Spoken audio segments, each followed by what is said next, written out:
planear el número de personas y las características de las personas que deben ser captadas o recolectadas del mercado. ¿Está bien? Entonces, tiene que planear la incorporación de nuevas personas. Igual, dentro de su planeamiento debe estar la forma y la manera de cómo entrenar y capacitar adecuadamente a las personas que son captadas según la función que van a desempeñar. El tercer planeamiento que tiene que hacer es la manera en que cómo se les debe dirigir durante su proceso ya de productivo. Y la cuarta forma es simplemente controlar, supervisar que se estén cumpliendo las normas de contratación. Acuérdense que cada persona que es contratada es bajo un determinado régimen o legal, y además eso implicaría entonces el cumplimiento de ciertas obligaciones, ¿también? Obligaciones que básicamente cambian según la ley o modalidad de contratación que se tenga, pero en general existen siempre reglas, leyes que las dos partes deben de cumplir y él es el responsable de que éstas se cumplan. Ese es su rol básico. Obviamente las actividades ya operativas de cómo captar, de cómo, digamos, entrenar,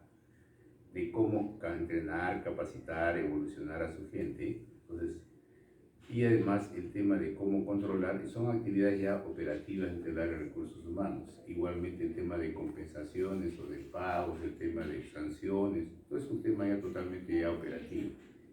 La segunda pregunta sería las principales funciones que realiza en general el área de recursos humanos.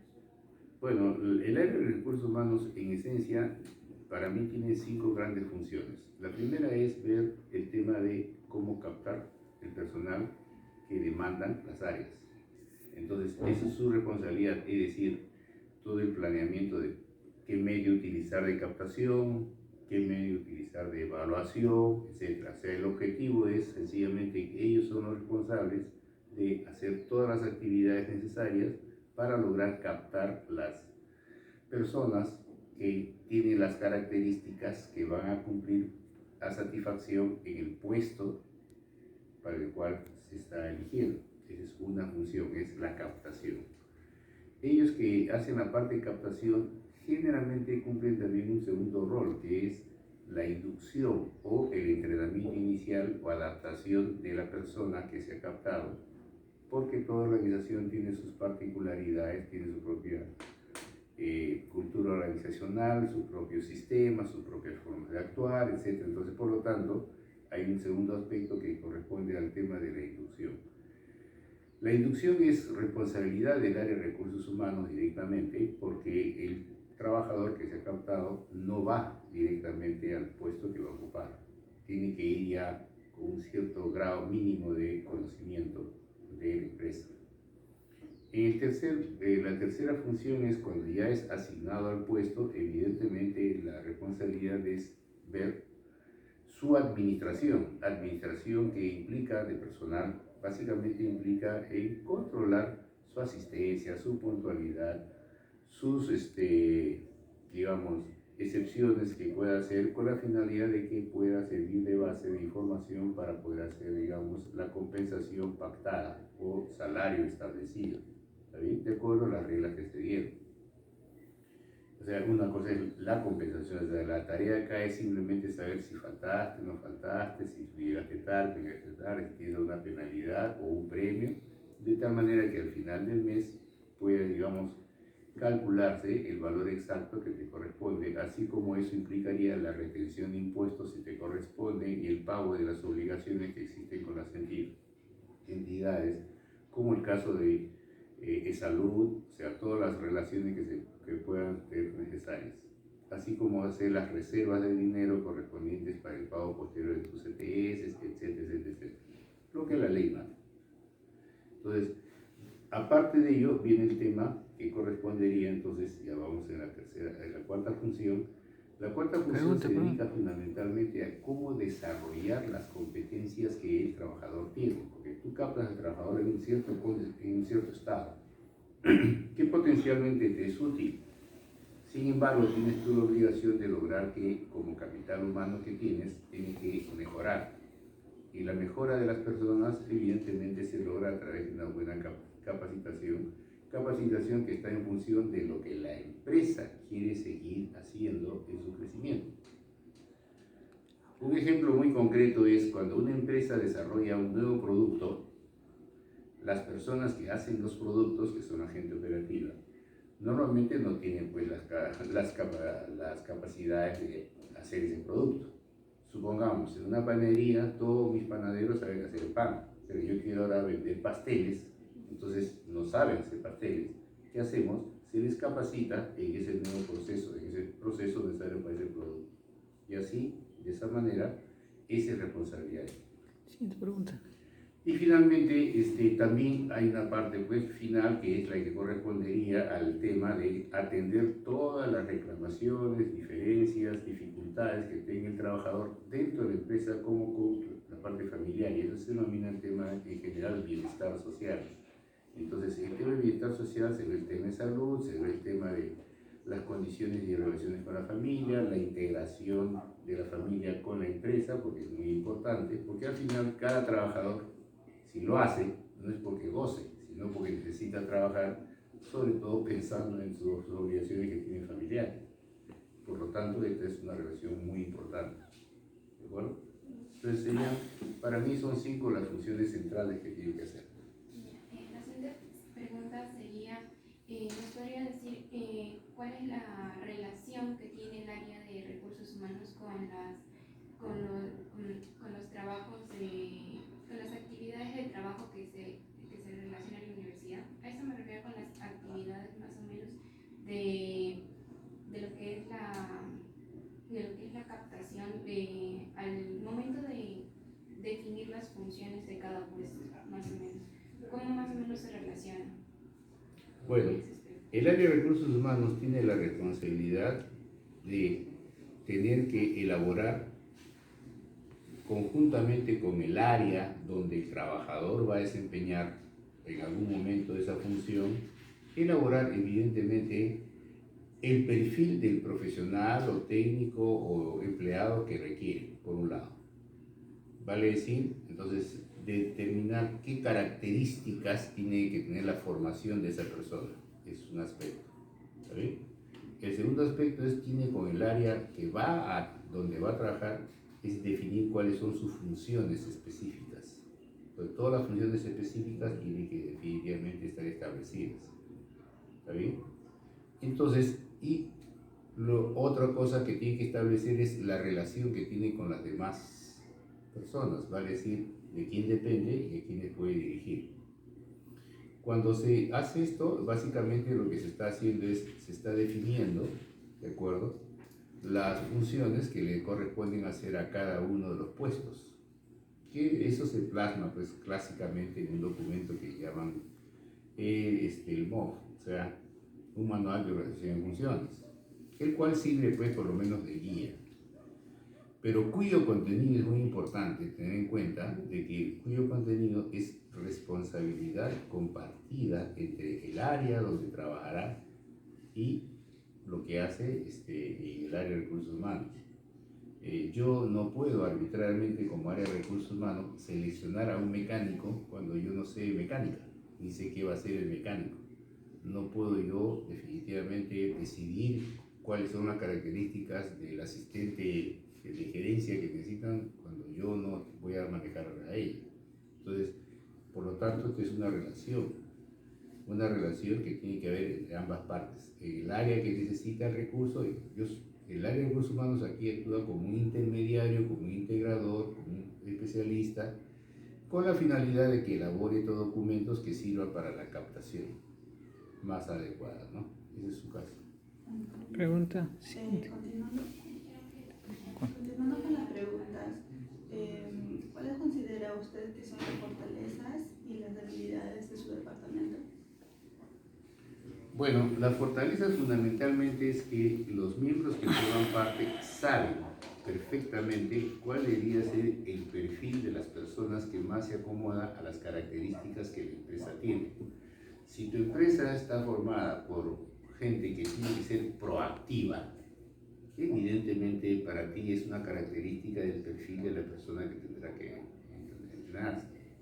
Si se requiere, digamos, que el puesto demanda una alta calificación técnica, evidentemente, entonces el personal la fortaleza que se tiene es fundamentalmente es que se conoce a profundidad las características del puesto que desempeñar, ya sea de carácter comercial. Si es de carácter comercial, el perfil de la persona que desempeña en carácter comercial, ya sea en marketing, ya sea en ventas o ya sea en la promoción, es diferente. Entonces, esas características están bastante interiorizadas y conocidas por el personal de recursos humanos. Sin llegar a ser unos especialistas, por lo menos ellos saben, porque la convocatoria usualmente puede ser abierta, entonces tienes una gran cantidad entonces de personas que tienes tú que evaluar y tienes que hacer una selección para que eso pase a otra etapa en la cual ya se hace una depuración más precisa. Pero para ello tú necesitas gente que conozca muy bien la característica de cada uno de los puestos y el perfil de las personas que deben tener. Entonces, esa es una de las fortalezas mayores. Otra fortaleza que podría señalarte es que, bueno, en realidad tienen mucho conocimiento de las diversas técnicas de convocatoria. Hoy en día, bueno, hay una gran facilidad, tienes tú las redes sociales, tienes tú las páginas web, tienes los centros especializados, tienes los exámenes de un tipo, otro tipo, o sea, el tema de recursos humanos, la captación de recursos humanos, ya se ha vuelto una actividad especializada, bastante especializada. Que mire, Está utilizar, por ejemplo, LinkedIn, que básicamente también es una base de datos de posibles interesados, etc. Y por último está la forma más básica, que antes era la única, era el publicar un aviso en el diario. Entonces, todas esas técnicas las conocen. Entonces, esa es otra fortaleza, o sea, saber bien su puesto. Ese es un tema.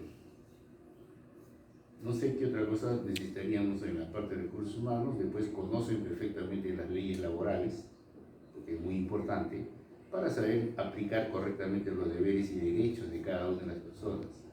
Hoy en día, evidentemente, existe una multitud de leyes laborales y entonces además de esas leyes existen ciertas normas que dependen del régimen, por ejemplo, laboral que tengas. Hay la ley 1990, la ley la 728, y cada una son regímenes que tienen pequeñas variantes, digamos.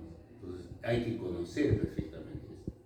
Después hay que conocer la gente. Otra fortaleza es conocen perfectamente las obligaciones que se tienen en particular con el Estado, como cuáles hay que enviar informes mensuales al Ministerio de Trabajo.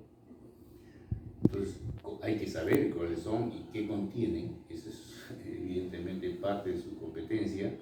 De igual manera, las obligaciones que se tienen con las entidades de salud y con las entidades de seguro. Entonces, recuerden que para que un trabajador esté adecuadamente contratado, hay un régimen, digamos, de contratación según el cual hay tres aspectos centrales, ¿no? Un aspecto es sobre sus obligaciones y sus derechos, que al final termina en una compensación económica. Pero hay una segunda parte importante que es darle la seguridad de salud y vida. Entonces, eso pasa a ser lo que es la relación con el sistema de salud y de seguros, porque hay la obligación cada cierto tiempo, que son más o menos 4 años, sacar un seguro de vida para el trabajador. Y la tercera, fundamentalmente, es hacer, o sea, todos los depósitos que periódicamente hay que hacer, al igual que son las gratificaciones, o sea, hacer las reservas que son económicas e informar esto al área financiera para que tenga las reservas para poder enfrentar esos momentos, porque no son todos los meses, ¿no? Entonces, yo creo que su fortaleza central está en que saben lo que hay que hacer.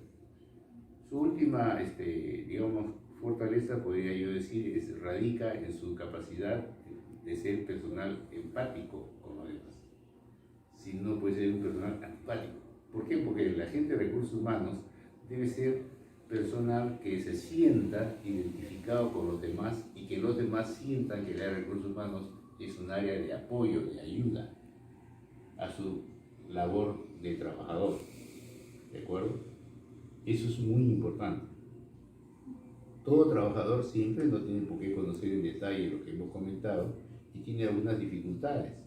ve un descuento que él cree que está mal hecho, va y tiene que ir derecho a reclamar. Entonces, las atenciones a ellos las tienen que hacer otras personas. Y si no sabes por qué, evidentemente, o tratas mal al trabajador, generas un clima laboral inadecuado.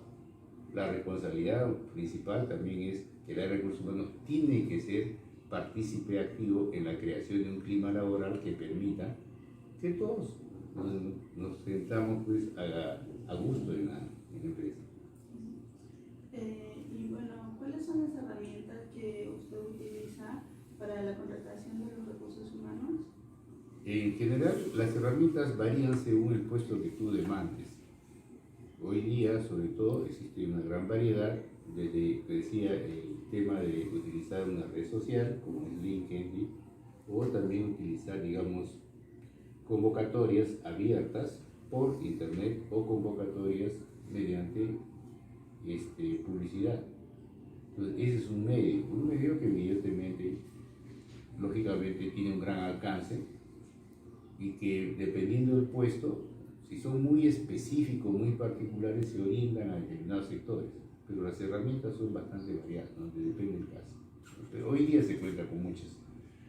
La extrema sería que si es algo tan especial, entonces se le encarga a un tercero, que son entidades que están dedicadas únicamente a la captación de lo que son recursos humanos muy especiales. Tenemos a la empresa ADECO, hay muchas transnacionales que han venido acá al país y que te pueden captar cualquier persona, sobre todo cuando se trata de puestos de alto nivel. Y bueno, ¿cómo mide usted la eficacia y la eficiencia de sus colaboradores? Bueno, en principio la organización se maneja en base a una ruta que hay que seguir, que se llama plan estratégico.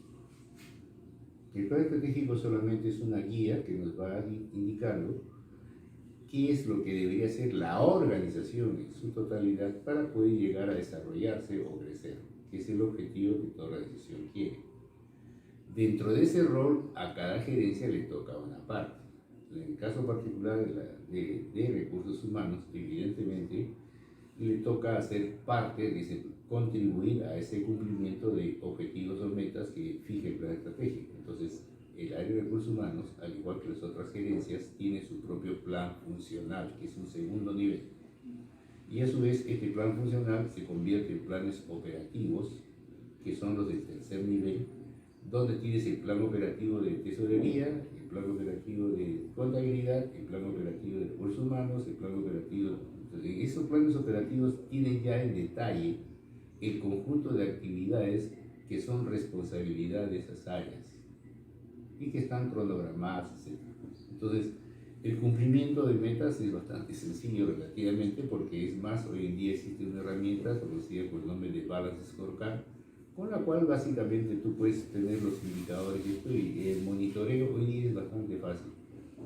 Al margen de que definitivamente con la ayuda de las tecnologías de la información, bueno, te comunicas ya sea en forma inmediata con cualquiera de tus colaboradores de donde tú estés y simplemente, bueno, ya no es como antes que era con un teléfono donde no podías mirarle la cara, hoy día te puedes comunicar en forma directa con un video, una videoconferencia o un videoteléfono.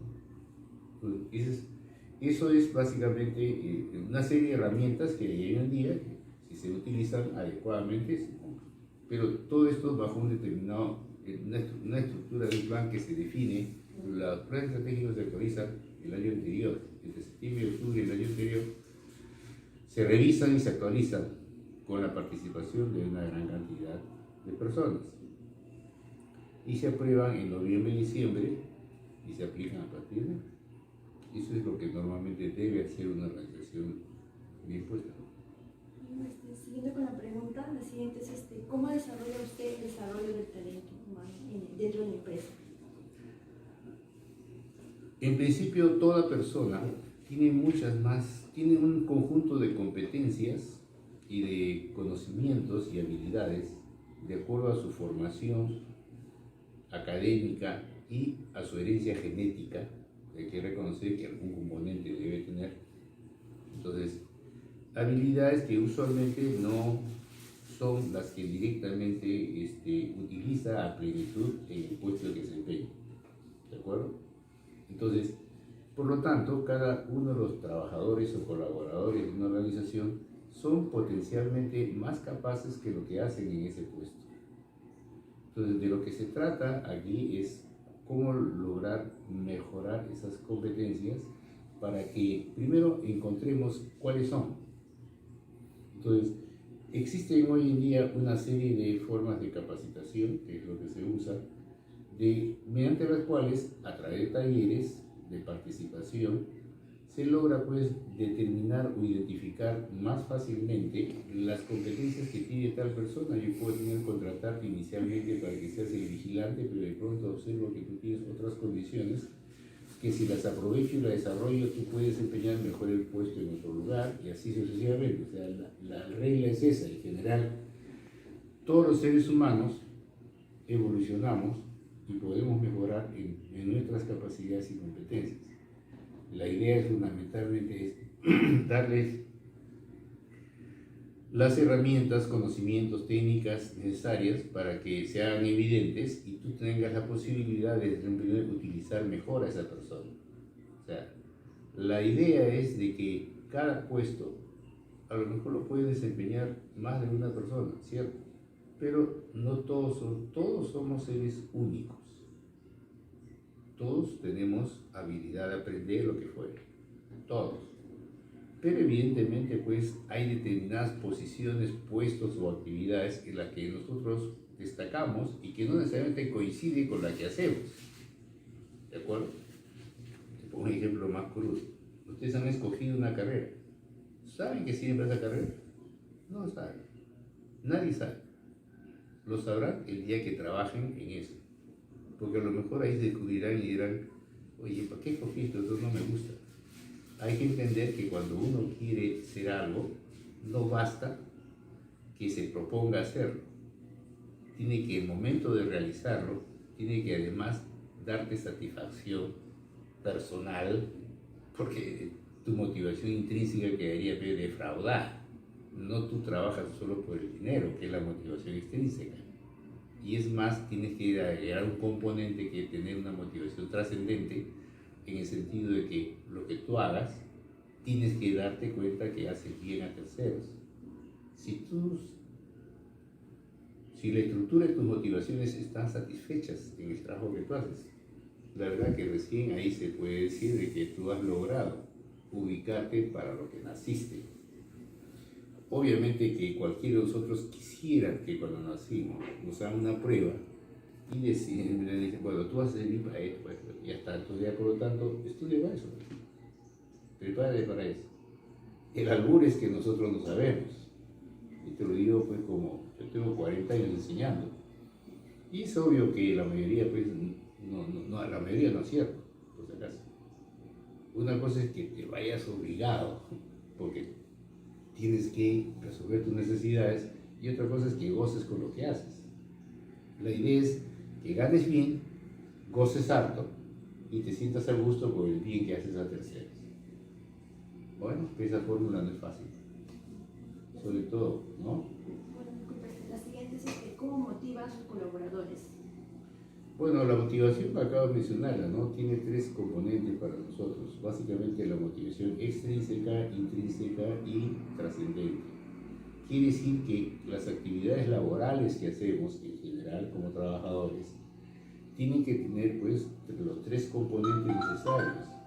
O sea, los componentes necesarios para satisfacer las motivaciones extrínsecas evidentemente es la forma más simple de poder visualizar. Ningún trabajador puede decir, a mí me pagan mucho o lo suficiente.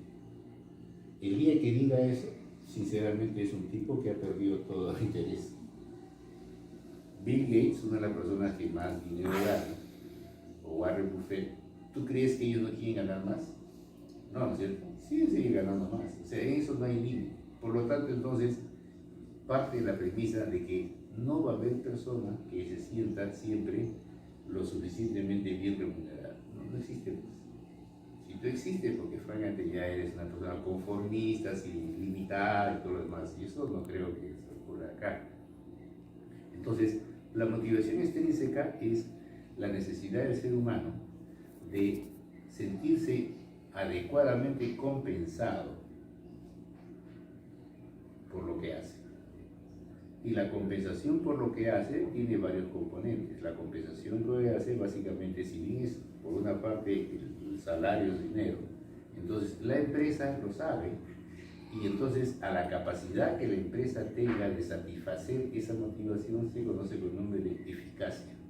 Entonces, cuando una empresa se dice que es eficaz, cuando sabe o está en el rango de las compensaciones, a ella puedes decir es suficiente 100, a ti es suficiente 120, a ella es suficiente, porque cada uno de nosotros el suficiente es distinto. Entonces, la empresa que conoce bien eso se dice que es una empresa eficaz. Es un aspecto. El segundo aspecto es para motivar a las personas. ¿Y tú por qué las motivas? Porque tú quieres que ellas rindan, se ofrezcan todo lo que pueden. Entonces, ¿cómo haces para que mover eso? Una segunda es la motivación intrínseca, que es la capacidad que la empresa debe tener para que lo que tú haces te genere satisfacción personal. Es decir, tu trabajo te gusta, disfrutas con tu trabajo. ¿Sí? Y justamente el objetivo del clima laboral es ese, ¿no? O sea, es tratar de encontrar las particularidades mediante las cuales hago que los trabajadores se sientan satisfechos con lo que hacen, lo cual no es dinero, sino me gusta lo que hago porque me siento realizado. Y esa capacidad que la empresa desarrolla se le llama atractividad. Entonces, cuando una empresa es atractiva, cuando ha desarrollado la capacidad de poder hacer que sus trabajadores tengan una motivación extrínseca satisfecha. Plenamente satisfecho, repito, no hay. El ser humano es por definición es inconforme, es ilimitado. Y la tercera motivación que se le induce a los trabajadores y que tiene que prepararse toda empresa es cómo satisfago sus motivaciones trascendentes. Si la empresa logra transmitir, y noten ustedes que una de las formas en que se ha encontrado para que la empresa transmita a los demás, a sus trabajadores en particular y a la comunidad, de que lo que hace es en bien de la sociedad, que la prédica, es la responsabilidad social. Entonces, si a través de lo que tú haces, que al final de cuentas es una tarea, dentro de una multitud de tareas donde la empresa que finalmente ¿qué hace? Produce bienes o servicios, ¿no es cierto? Produce bienes. Si es un colegio, es un servicio. Si es un hotel, es un servicio. Si es una fábrica, un bien, ¿de acuerdo? Y tú contribuyes con un cachito. Y si tú ves que el servicio que ofreces o el bien que tú vendes sencillamente produce satisfacción en el cliente, en el que te lo adquiere, eso te da satisfacción. Y esa es la motivación trascendente. Si esas tres variables las conoce la empresa, esas son justamente las que se utilizan para tener a los trabajadores satisfechos. Y es por eso que muchas veces, con motivación trascendente y motivación intrínseca, puedes tú lograr que tengas poca compensación económica. Entonces, por ejemplo, hay gente que se queda trabajando en un lugar no por lo mucho que le pagan, sino por lo que se siente satisfecho con sus otras motivaciones intrínsecas y trascendentes. Y el ejemplo claro somos nosotros. En la UNI, no sé cómo es el caso de ustedes, se pagan a los docentes muy poco. Pero realmente el que viene aquí a dictar lo hace por la satisfacción que siente de poder estar en la universidad que le formó gratuitamente y la satisfacción más que siente al formar nuevos profesionales que van a ser exitosos seguramente. Si acá dijéramos, se viniera por lo que te pagan, no vendría nadie. Así de frío. O sea, no es la motivación más importante, después de tu preguntar, ¿no? ¿Cómo se motiva? Bueno, tú dije de tu realidad. Mi realidad es que aquí la UNI, si se para en cabeza, no va a poder pagar. No va a poder pagar muy bien a su trabajo. Entonces, por lo tanto, extrínsecamente no puedo satisfacerlo. No puede ser mi base de motivación extrínseca. Entonces, ¿cuál es la otra base? Entonces, buscar motivaciones intrínsecas y buscar motivaciones trascendentes. Para que en compensación, porque las tres, por si acaso, siempre existen, siempre están. Todo ser humano en lo que haga tiene las tres motivaciones. Ustedes ahorita, por ejemplo, ¿no? Tienen las tres motivaciones. La extrínseca, prácticamente cero. Ustedes no han venido aquí por lo que le voy a pagar, pero sí han venido ustedes por lo que van a aprender. Esa es tu compensación intrínseca. La compensación de haber usado tu tiempo para recibir conocimientos u opiniones. Tu motivación intrínseca va a ser si te agrada lo que estás haciendo, y eso lo sabes solo tú, es algo personal, es algo intrínseca. Y la trascendente va a ser más para mí, porque realmente me va a sentir útil de poder haberlos ayudado en algo sin ninguna obligación. ¿De acuerdo? Entonces, siempre están, no hay otra manera. Los humanos somos así. La siguiente pregunta sería, ¿cómo maneja usted el cambio dentro de la empresa? Ya, ese es un aspecto muy interesante y en particular en el caso nuestro, debido pues a que nos dedicamos a la difusión de las tecnologías de la información que son sumamente cambiantes, ¿sí? Entonces, la verdad, tenemos esa ventaja de que cuando tú trabajas en una actividad donde el contenido que tú haces, en este caso luego la educación, si la educación tratara sobre matemáticas básicas, ¿cuándo cambia? Cuando inventen otro tipo de operación. Entonces no habría casi cambio, ¿no es cierto?, en lo que tú haces. Pero aquí no, aquí es al revés. Acá si enseñamos tecnología de información y la tecnología de información cambian cada cuarto de hora, prácticamente el cambio forma parte de los hábitos que tenemos. Más bien, si algo no cambia, te sientes mal. O sea, es a la inversa. O sea, es cierto de que la gestión del cambio es una de las preocupaciones más significativas que existen en el área de recursos humanos, porque en principio todo ser humano es resistente al cambio. En el caso particular de esta organización, la Universidad de Ingeniería y particularmente en sistemas, y aquí es donde nos encontramos, esa situación particularmente no se da. No se da porque es la razón misma del trabajo que hacemos. O sea, nosotros trabajamos en expandir el cambio, en continuar con el cambio. O sea, el cambio se da evidentemente en otro lugar donde crean un nuevo producto. Bueno, acá lo difundimos. Entonces tú estás transmitiendo el cambio.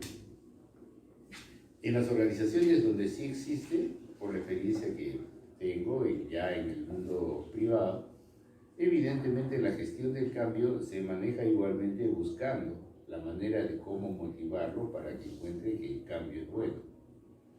Toda persona es natural, ¿no? O sea, trata pues, de mantener una actividad y no modificarla porque es más cómodo que estar aprendiendo nuevamente. Yo, la verdad que nunca he tenido mayor problema en el tema de la gestión del cambio porque particularmente he vivido permanentemente cambiando. Entonces, para mí es natural el cambio. Y eso es algo que si tú lo transmites a tu gente, porque yo los escojo personalmente, uno a uno.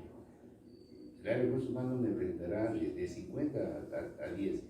Ok, pues yo como gerente general ya escojo.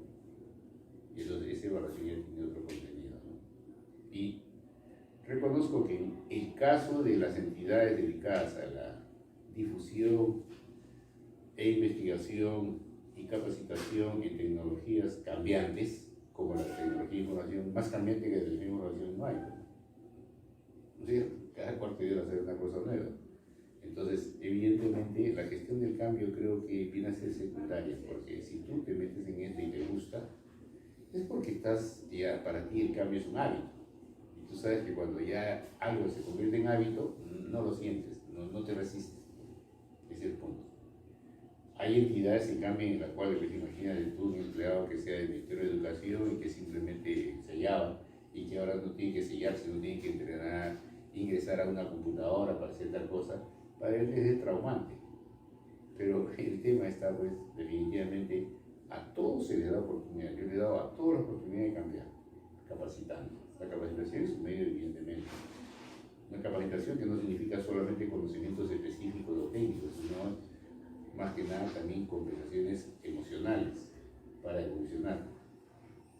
Tú sabes que en el fondo es la necesidad del trabajador de llevar un salario a su casa y la razón por la cual está, pero no es su motivación básica el cambio, no.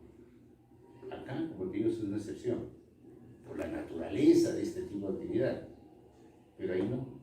Entonces, por lo tanto, la manera de motivarlo realmente es hacerle llevadero ese tránsito, con todas honestidad, y es algo que espero que recuerden, es si ustedes, no llegan, si ustedes pierden esa capacidad de útiles por la resistencia al cambio, pues simplemente en el mundo privado es bien fácil, se resuelve cambiándolo por otro. Una cosa es, yo doy la oportunidad, pero si no la aprovechas, bueno, gracias, chao. ¿Está bien? Ustedes que pertenecen a una generación nueva, van a vivir esto pues N veces. La única manera de sostenerse en una organización es siempre siendo útil a la organización. ¿Está bien? Ya, si la pierdes esa capacidad, tienes la opción, o cambias o te vas. La siguiente pregunta es, ¿cómo solucionan los problemas a nivel organizacional y a nivel personal de sus colaboradores? Bueno, depende de la naturaleza del problema, ¿no? Hay problemas de carácter, digamos, económico, hay problemas de carácter emocional, de relaciones entre los trabajadores o de relaciones familiares o de enfermedades, inclusive, ¿no es cierto? Cada uno tiene pues un tratamiento un poco distinto. Si los problemas son de carácter económico, si existe el mecanismo de poder darle un apoyo a través de un préstamo, se le hace, se le contará. Si es que el problema básicamente es de carácter familiar con una enfermedad de alguien, se le ayuda pues a través de igualmente para que pueda ser atendido. Entonces, en general, digamos, todos los seres humanos tenemos la posibilidad de tener algún tipo de problema. Y en mi trabajo, los problemas fundamentalmente son o de carácter económico, porque es insuficiente el dinero para resolver un problema que no tenía en la familia, ¿sí? O los problemas son de carácter de interacción entre los mismos trabajadores, o los problemas vienen a ser cuando el trabajador no está satisfecho, por ejemplo, con lo que hace. Entonces, cada uno de ellos tiene un enfoque diferente, pero en general, digamos, si es que tú consideras que el trabajador te es útil, haces el esfuerzo de apoyarlo y superar el problema. Si no te es útil, será una oportunidad para poder o reemplazarlo. Sí. Correcto. Es que tiene que tener bien claro ustedes, ¿no? O sea, no se trata de que Correcto. la empresa no es pues, un lugar que está hecha para resolver mis problemas. No es así, ¿no? Bien, en todo caso, ¿cómo es que usted maneja las diferencias culturales que pueden existir aquí? Bueno, en principio vivimos en un país, Perú, el cual conozco muy bien porque he viajado por todo el país, y donde definitivamente demos gracias a Dios que somos un país súper multicultural, multirracial, y donde aquí pues el concepto de racismo o discriminación cultural o discriminación de género, discriminación, honestamente yo considero que es mínima. Probablemente te digas, no es así, porque realmente usted no sabe que a veces nosotros, la mujer, nos tratan mal. Pero solo, también puede ser que tengas razón, pero compénsate que si tú estuvieras en Afganistán, te darías cuenta que acá estás en el paraíso, como mujer, en lugar de ella. ¿Me entiendes? O sea, no es que sea una compensación, sino que tenemos que considerar de que cada una de nuestras realidades lo que tiene que hacer es llevadera. Entonces la multiculturalidad acá se maneja de una manera bastante flexible. Todos tienen, digamos, aquí no hay racismo. Aquí quién es blanco, blanco, negro, negro. Nadie. ¿Está bien? Entonces, por lo tanto, ¿qué racismo puede haber? No tiene sentido. Aquí, ¿qué importa si eres de la sierra de esto? Si la mayoría de nosotros tiene una combinación de todas. Tampoco. Entonces, yo pienso de que realmente tenemos un bajo. Es cierto que podrán decir, no, pero existe el machismo y el machismo. Entonces, exacto. En determinados segmentos sociales existe, digamos, ese tipo de manifestaciones, pero aquí en el trabajo depende fundamentalmente de la actitud que tome la cabeza, el líder. Si el líder definitivamente es una persona abierta, flexible, sin ningún complejo, sin ningún prejuicio, es su ejemplo la que automáticamente hace que las demás cosas fluyan solas. Cada uno de nosotros viene al trabajo con sus propias creencias, sus propios defectos, con sus propios logros. Pero estamos acostumbrados de que si el que está ahí arriba, oye, no es como yo, porque él no odia a otros, no le molestan tal cosa, pues mejor me alineo. Primero lo haces porque tienes que alinearte, porque si no te alineas también estás afuera. Recuerda, el sector privado es así. El sector público, una cosa es que te aguanten, o si no te aísla. Pero lo lógico es que realmente tú comienzas a reconocer, oye, si este que está allá arriba es así, con estas características, que es como la que yo quisiera, porque yo voy a ser así. Influye mucho el liderazgo, influye mucho el modelo. Es como en la casa. En la casa, si el padre o la madre es el líder, ¿está bien? Los hijos se acomodan muy fácilmente a todas las costumbres y hábitos que tenga la madre. O sea, ¿de dónde aprendiste tú ser despectiva con los negritos? Porque seguramente en tu casa tú vas a decir, los negros, corrían los negros, ¿no? ¿Sí? Entonces se amoldan al líder, prácticamente. La esencia es eso, ¿no? O sea, se observan si el liderazgo, las características del liderazgo realmente no tienen prejuicios, no son flexibles, son empáticas, ¿está bien? Y demuestran a través de su comportamiento, actitud, ese tipo de conducta. Evidentemente tú te ves, digamos, ves ahí un modelo donde progresivamente todo el equipo humano que forma el trabajo se va alineando. Entonces, ese es un tema. Obviamente que también podrás dictar la charla, ya también me trae la charla y se hablemos contra el racismo. Y que sale la charla, ya no hay racismo. No es así, ¿no? Ese es tener una idea de qué es, que igual pasa con el tema de género, ¿no? Hoy en día, pues bueno, estamos acostumbrados ya que no solamente hay hombres y mujeres. ¿Qué podemos hacer? ¿No? Entonces, para mí eso no es género, para mí siempre género va a haber solamente dos y el otro simplemente es una forma de tener su necesidad de carácter sexual, son cosas distintas. Siguiente. En todo caso, ¿cómo usted evalúa el desempeño de cada colaborador? Sí, bueno, el desempeño de los colaboradores se hace semestralmente primero. Y en segundo lugar es de acuerdo a la función que desempeñan.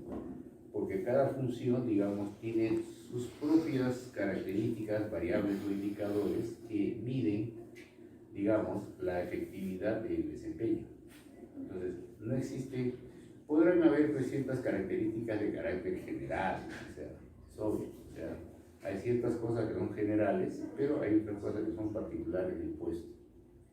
Y donde se ve la parte técnica o efectiva del laboral, se ve la parte de interacción o comunicación con sus compañeros, porque es muy importante, ¿está bien? Y luego viene la parte de su satisfacción personal o afectiva. Son tres ámbitos que se manejan. Estamos hablando de personas. Y en personas tú tienes que tocar necesariamente el mundo material objetivo, el mundo de la interacción con los demás, porque somos seres sociales, y evidentemente en tu parte personal o intrapersonal, que es tus emociones y tus sentimientos. Entonces, en esas tres orientaciones tienen, digamos, la evaluación. En base a ello, bueno. Con respecto a la última pregunta sería, ¿cuál es la perspectiva en sí del área de recursos humanos hacia el futuro que tienen? Personalmente pienso yo de que debe ser con el tiempo, debe tener una mayor relevancia que antes. Antes, retrocedamos al siglo pasado, recursos humanos, de ahí que muchos no quieren llamarle recursos humanos al ser humano, básicamente era una agencia de captadora de personas y que ya veía el área si le servía o no le servía, si le entrenaban, porque el entrenamiento de las personas no era responsabilidad del área de recursos humanos, era responsabilidad del área donde iba. Entonces, evidentemente eso ha ido evolucionando, se ha desarrollado ya muchos. Yo creo que los aportes de la parte sociológica y psicológica ha ayudado mucho en los últimos 20 años a valorar la función del recurso humano y su rol. Es como te hago una comparación. Para nosotros antiguamente un auditor, que hoy día algunos todavía torpemente se mantienen, es controlar y castigar, ¿sí? Encontrar los errores y ya. Ejemplo de la Contraloría. Ellos, su mérito es cuando señalan a alguien si sabe mucho y simplemente lo sancionan, ¿no es cierto?